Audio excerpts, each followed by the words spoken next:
This is Pet Life Radio. Let's talk pets.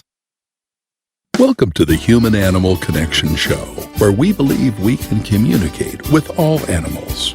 Join us as we explore the 33 principles and healing methods of the human-animal connection. As animal lovers, we know that you share our commitment to making the world a kinder place for all creatures. Together, let's embrace the transformative healing power of the human-animal connection. All right, welcome back to the Human-Animal Connection Show. I'm your host, Michael Overly, and I'm with Jeannie Joseph to discuss another fantastic episode. Yeah, today we're talking about our program called Canines Teach Compassion. And this is a program where we go into high school classrooms and work with teens. And these are teens that are in counseling or dealing with various different issues. And we're just so excited about this program and what it does for the kids. We have seen over 50% reduction in stress levels with just 1 hour of interaction with the dogs. Isn't that amazing? It's such an amazing thing, because sometimes, kids need to talk, but sometimes what they need is beyond words. They just need to be loved by a dog or cuddle with a dog. And that just changes everything about their experience and about their sense of self. And one of the principles in this program is that you can't be compassionate towards others until you have some compassion for yourself. So that's where we start. We start with the idea that self-compassion is the growing ground for being nicer to others. I know some folks in the animal-assisted therapies and animal-assisted intervention spaces as well. And the results from what I hear, in no time at all, the difference that can be made as far as breaking through this little barrier to gain access to this child is fantastic. Well, and adults, right? Yeah, yeah. And you and I have talked about the work I've done with 4,000 service members and their families. And, it's sometimes what a dog can do is just amazing. Like, we had this one boy in class, and he was, it was a high school. So we have, 13 through 18. He was very young. Maybe he had skipped a grade. So he just didn't quite fit, and he was small and tiny, and he just, he didn't talk at all. He had the capacity to talk, but he just was not talking. And we had this one dog. She was a English Bull Mastiff, so 130-pound dog. And this boy was maybe 85 pounds or something like this, and therapy dogs are not allowed to lick people. That's not part of their job, just for sanitary reasons, whatever. And this dog was not a licker, but she just took one look first of all, she said hi to all the kids. So everybody got a greeting, everybody, she loved everybody. But then she found this one boy, and she just licked him. And then she licked him, and then she licked him, and everybody just burst out laughing in a good way, not in a negative way, but, just with him, because he was laughing and they were laughing and everyone was laughing. And it was just, this dog just said, this is my person.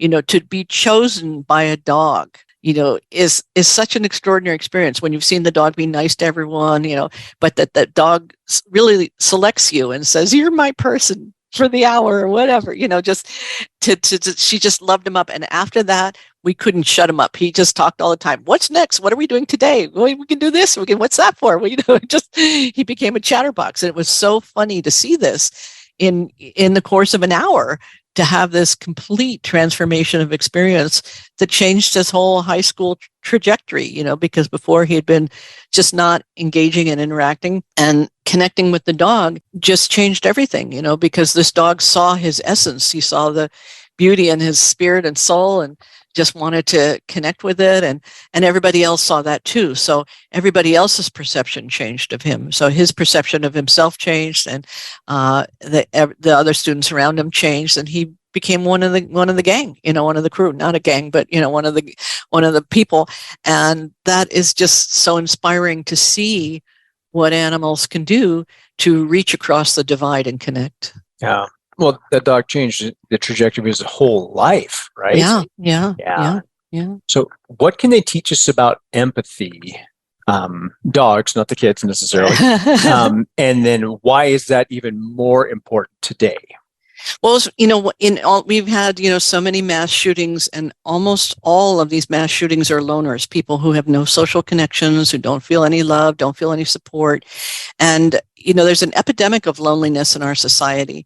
And it's very serious because these people can pick up guns and shoot people, so that's why it's so important to us to be in a high school environment, even though we have some volunteers who are like, oh, I'm not going into high school, it's too scary, but we really want to be there because it's so important to intervene at this stage of life when people are not in the innocence of childhood, but not yet adults, can't make decisions, for themselves yet, and yet these are sometimes students who are feeling this tremendous isolation are very, very dangerous. Not all, but some, right? And so enough that we have to really take this problem seriously. So we view, in fact, the current Surgeon General, Vivek Murthy, has written a book called Together, and he says there's an epidemic of loneliness in the society in general, but particularly amongst the young adults. And this is why we feel it's so important to intervene at the high school level,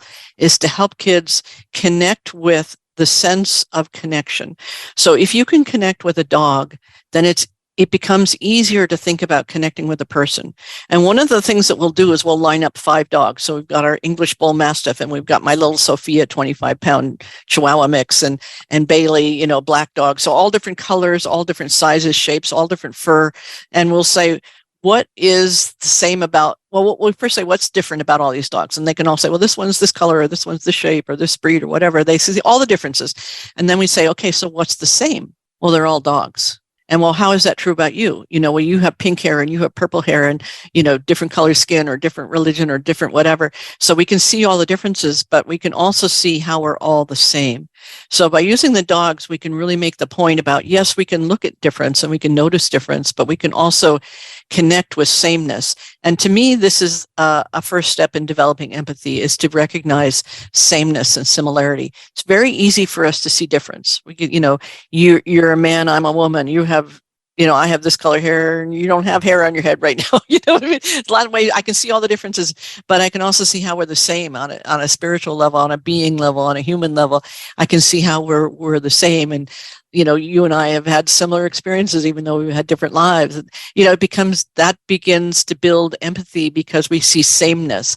So to help the kids view life and view each other through the lens of sameness as well as difference, because we're always going to notice difference. It's in our nature to notice that, but we have to be able to choose to switch to see sameness, because when we see sameness, we can feel empathy. Love that. And that is so extremely important today. Yeah, it really is. I'm glad you're working with the kids too. There's so much focus right now on mental health of adults who haven't done some work on themselves, or find themselves in a lot of trouble and in this crisis mode. And I think it's really important to do things like this earlier. As you mentioned, my partner, she works with grade school kids.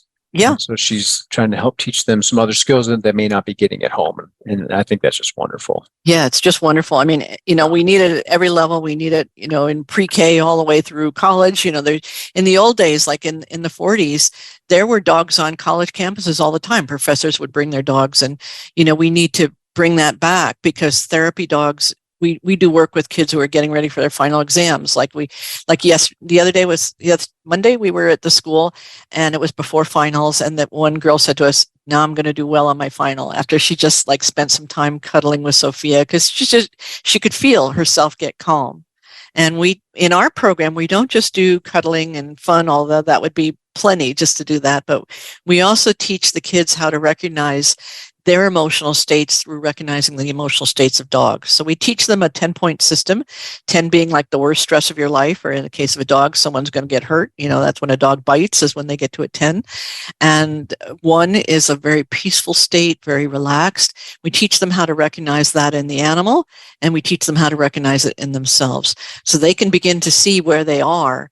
And just that awareness organizes the brain, because the awareness, I'm at a 6 right now, I'm at a 4 right now, brings in the prefrontal cortex, which is the ability to make choices and to make good decisions. Whereas if you're just in the emotional state and you're just at the mercy of it, you don't have as much leverage. So being able to, this one little skill of recognizing, and we'll say, so what's Bailey right now?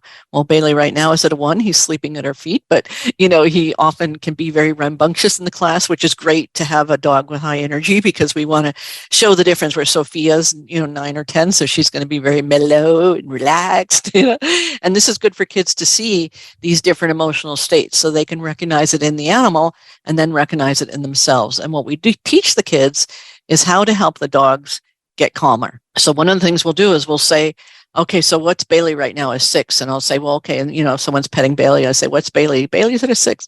Okay, where are you? I'm at a 6. Oh, that's interesting. Isn't that interesting? You're both at a 6. So we say to the student, we say, okay, well, let's do one of our methods that we teach them. Let's get yourself calm. They go down to a 4. And I say, so they get peaceful. They start moving down the scale of emotional activation. And I'll say, well, what's Bailey right now? And they'll say, oh, Bailey's at a 4. I say, well, isn't that interesting? Because it turns out emotions and our energy, and emotions and energy is contagious. So that works with good energy and bad energy. So we can use that same principle to use good energy to make emotional contagion of goodness, the sense of goodness. We did a whole show on goodness, episode 101. If you'd like to hear that, about why that's so important to us to think about the principle of goodness and the energy of goodness. Exactly. Indigo matches my energy. We'll be out for a walk and we're still doing some work with her on her activity. But if I keep my energy at a lower level, she does better naturally. That's right. Hello. Right.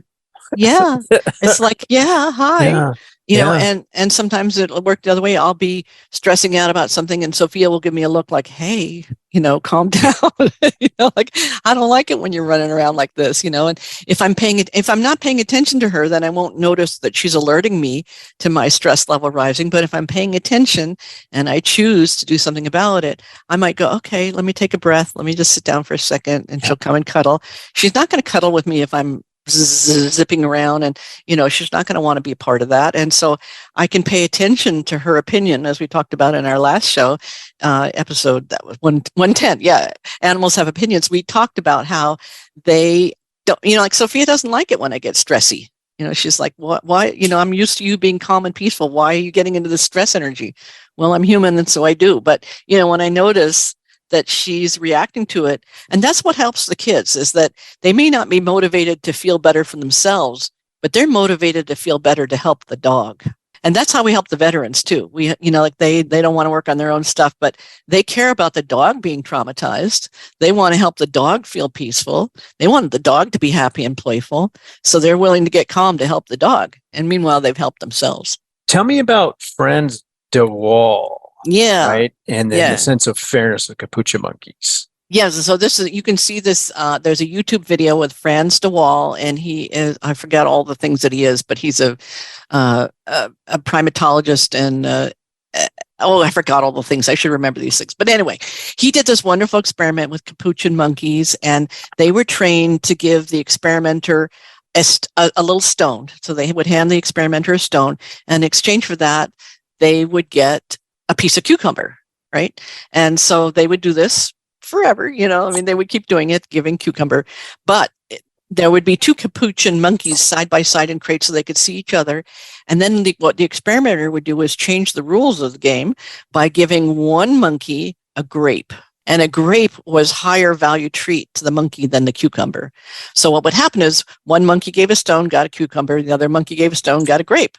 And the other monkey saw it. Monkey number 1 saw that monkey number 2 getting grape, and they would get really mad. They would shake the cage and they would refuse, and they'd throw the stone back at the experimenter, and then what would happen is the monkey who was getting the grape would actually stop taking the grape until they both got grapes. And so this is a beautiful example of empathy, is that the one that was getting the good food, the grapes, the good treat, would recognize that it was too distressing for the other one to not get the same. So this was the principle of fairness that he discovered in animals. We talked about jealousy in the previous episode, that animals can experience this, but they also have a sense of fairness. Like dogs, when we right now we have 3 dogs in the house. We have a visiting dog. When we're giving treats, we have to be meticulous about each dog gets gets the treat, it can be 1, then 2, then 3, but they all have to get it. Like there's a window that they all have to get it, because it's very disturbing if one dog gets a treat and the others don't. They're all sitting, they should all get the treat. So there is a sense of fairness that dogs have and other animals have. This was done with monkeys. This experiment's been repeated by several people. Frans de Waal is a wonderful scientist he can't say the word consciousness yet, but he's certainly feeling it. You can see with this beautiful work that he's doing. So you can see that video on YouTube, the capuchin monkeys getting the sense of fairness. I think it's called the sense of fairness, or you can search it. Yeah. I think we need to play that one in grade school as well. Oh, I do. I play it for the soldiers. I've had soldiers tell me that video changed their lives, because they feel that too. There's, in the military, there are rules and procedures, but if somebody's getting special treatment or if somebody else is not pulling their weight, it disturbs the whole system. It interferes with everything in the unit. So they also have, and it's wired biologically, but there's a tremendous need for fairness. That's why we don't like it when people break the norms, because, hey, there are rules. We should all follow them. Yeah. Yeah. I see both sides of that coin too, but maybe yeah, sure. Yeah. Well, I mean, with humans, I'm not saying that everything should all be rule bound, but with animals, with the basics like love, like with attention, like with food, like with where you sleep, with the basic comforts, there's a tremendous need for fairness. And in this case, the monkeys went on strike. They wouldn't work. Neither one would work until fairness was restored. When everybody's getting cucumbers, they'll work for cucumbers. But once one gets a grape for the same action, the whole game's over. And they've done some really interesting, this experiment has been expanded upon so they can see kind of how monkeys relate to money, like tokens, like they'll trade them for food and different things, they'll make different deals. It's really interesting to see chimpanzee economics. I think I've seen it before without the chimpanzee. Yeah, exactly. Right. Exactly. Wait, this is a great place to take a quick break. Okay. Hey friends, if you like what you're hearing and want to learn more, check out Dr. Joseph's book, The Human-Animal Connection, Deepening Relationships with Animals and Ourselves. Or visit the website, thehumananimalconnection.org, to book an online consultation. Thank you for loving animals. Now back to the show. Let's Talk Pets on PetLifeRadio.com.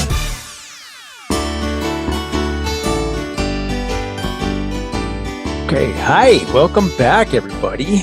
We've been having a fantastic conversation about Jeannie's program about Canines Teach Compassion.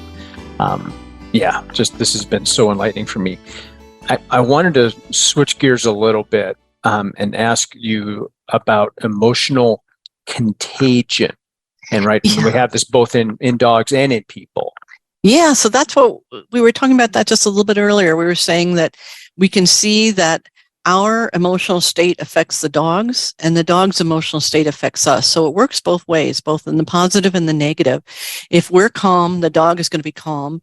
If the dog is upset, we get upset. So we're out on a walk and the dog starts to get stressed about a dog that's across the street, and, they start doing their tenseness and getting all, maybe making some noise, and we start getting tense and we're pulling back on that leash, and pretty soon we're both a hot mess, and that's emotional contagion.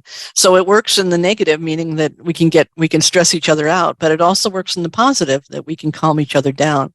So a calm person can help a dog calm down, and a calm dog can help calm a person down. And that's how we work with our therapy dogs. These are dogs that are temperamentally very calm, and they're trained to work with people who are in different emotional states.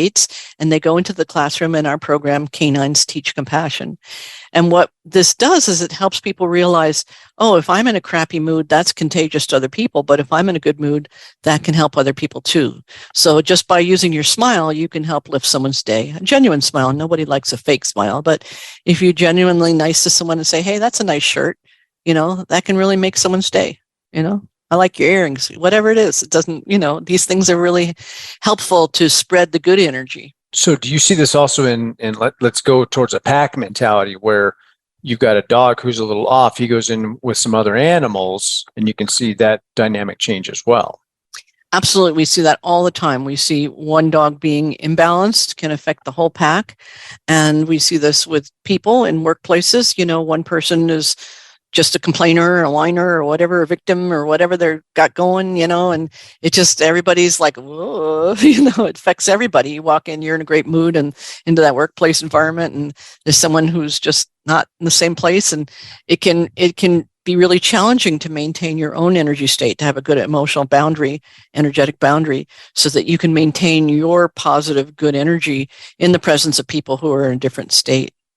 And sometimes if you are, when you get good at it, it's not all that easy, but when you get good at it, then you can sometimes shift the energy field around you without even saying anything to the other person, but just by holding your own sense of goodness. So if the other person is ready to change, they will. If they're not, they won't. It's not like we're magicians, but sometimes it can be very effective to just not give in to the negativity of somebody's complaining, oh God, this terrible thing, terrible thing, terrible thing. And you go, yeah, but did you see how the sky is so beautiful today? Sometimes that can just shift the energy by not contributing to the negativity, not adding to it. Yeah. Yeah. I teach others in a similar fashion to hold this other space for somebody, regardless of what they're doing, saying, feeling, being in that moment. Is if we can hold this other level of energy for them, it's often enough to mitigate it completely. Exactly. And sometimes like we'll be sitting outside having our morning tea in the beautiful morning and this beautiful desert and looking at the cactus, and all of a sudden the dogs will see something that they have to chase, and they get into their primal energy and they want to leave our sweet side and go running off. And it's like, well, okay, just let them do that. Let them have that experience, and they'll go chase or pursue or do whatever, explore. And then when they're done with that, they're going to come back and have some more calmness. And if I were to get upset about that, there would be two energies that would be sort of destabilized. But if I just go, okay, that dog's having that experience right now, I can let the dog have a higher energy. I would, it could even call it a disturbance if I'm in a peaceful state, but it doesn't have to be a disturbance. It could just be a dog being a dog.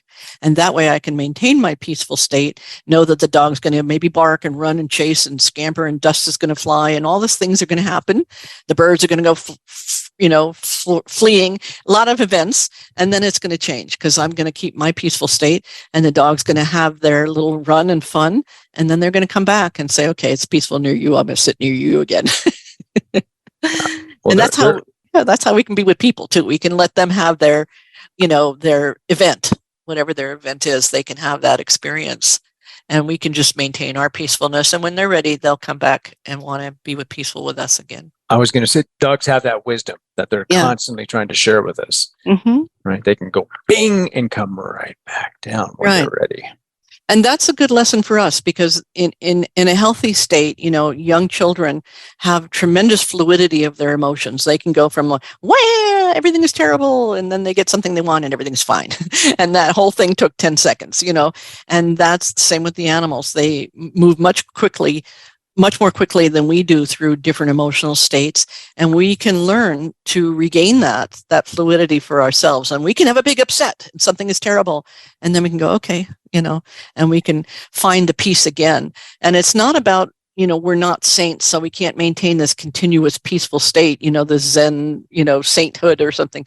We're not going to do that. We're human. So we're going to have these wild rides, and that's part of the human experience. But what we can do is say, okay, there we go. I'm taking a ride, and now I feel like being peaceful again. Okay.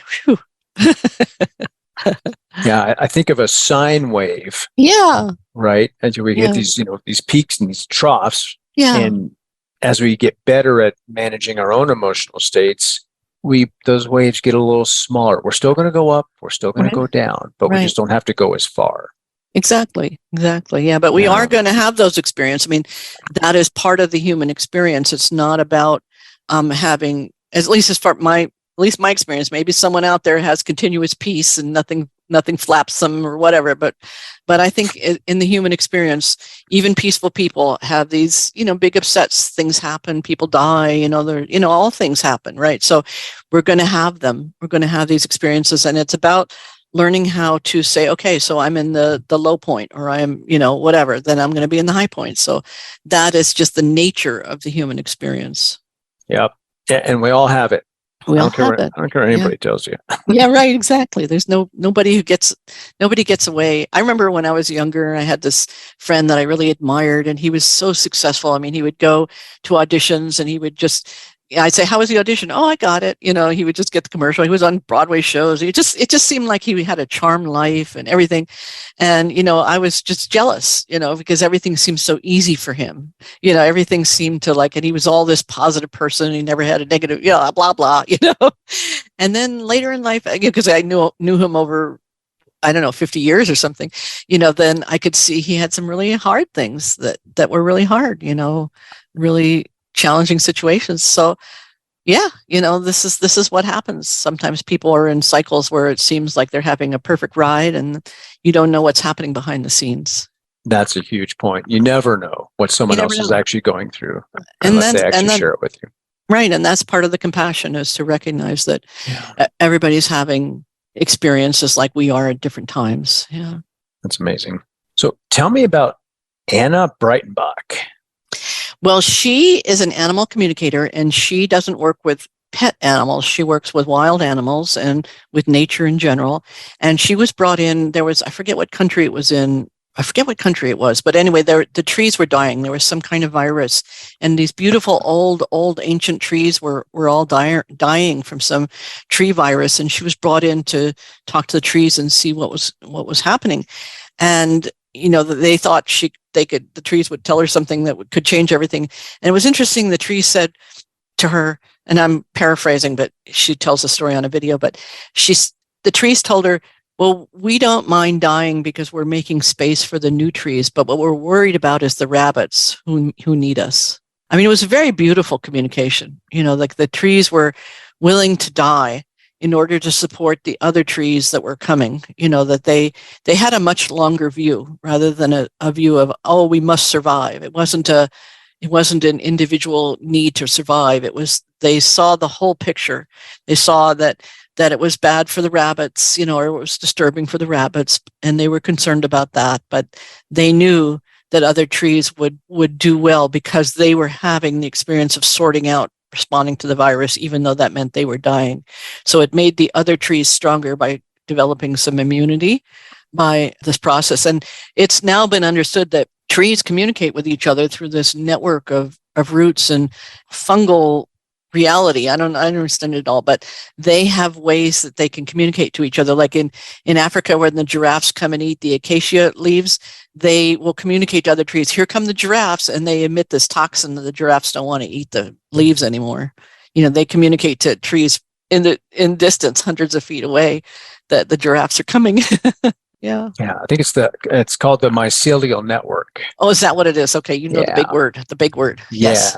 Yeah. Well, I've learned a little bit about it recently. Yeah. That's fantastic. There's so exciting. Again, so much that we don't understand because we can't see it, right? Or maybe we can't hear it. Yeah. We think it doesn't exist. Exactly. What are the 4 training steps to compassionate canines?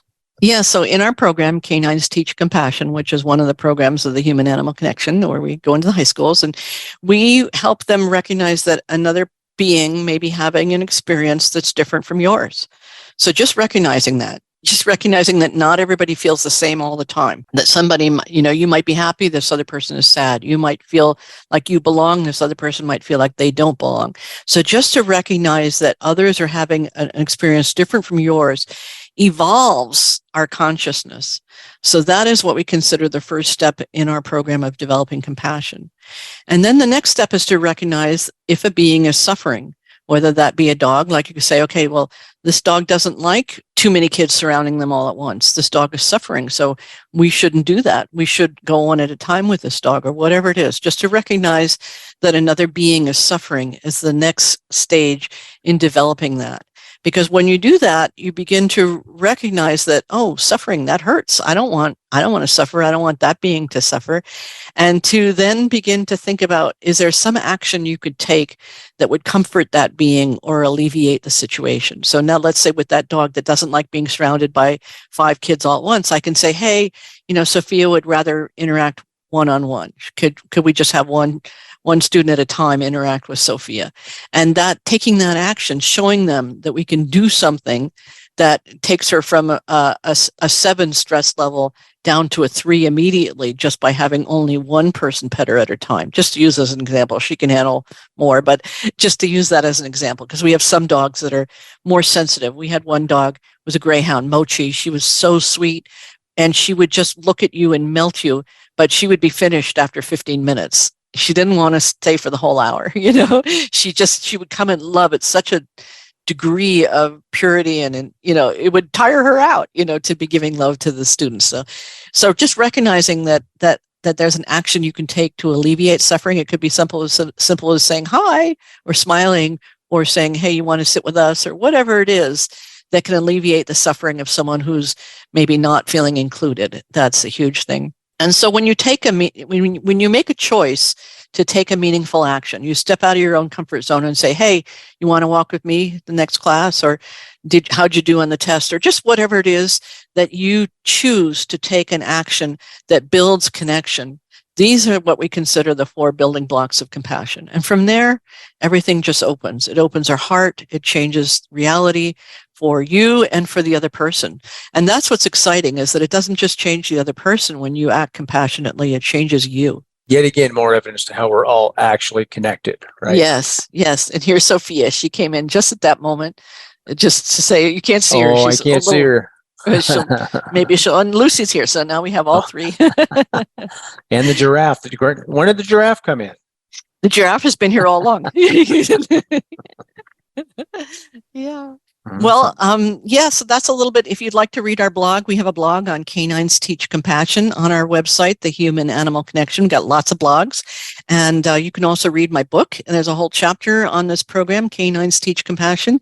And in our next episode, we're going to be talking about relationship training. And what we mean by that is that instead of looking at discipline or obedience training, we look at perfecting the relationship between people and animals. And that's what creates changes in behavior, is improving the relationship and communication. I love it. I can't wait. Yeah. So we'll see you next time, I hope. See you next time. Take care. Give everybody a scratch. Aloha. Bye for now. Aloha. Thank you for tuning into the Human Animal Connection Show. Please visit our website, thehumananimalconnection.org. There you can sign up for our free email newsletter, book a consultation, or check out our blogs and resources. Our best-selling book, The Human Animal Connection, is available on Amazon, and your donation of any amount keeps our nonprofit organization providing life-changing services.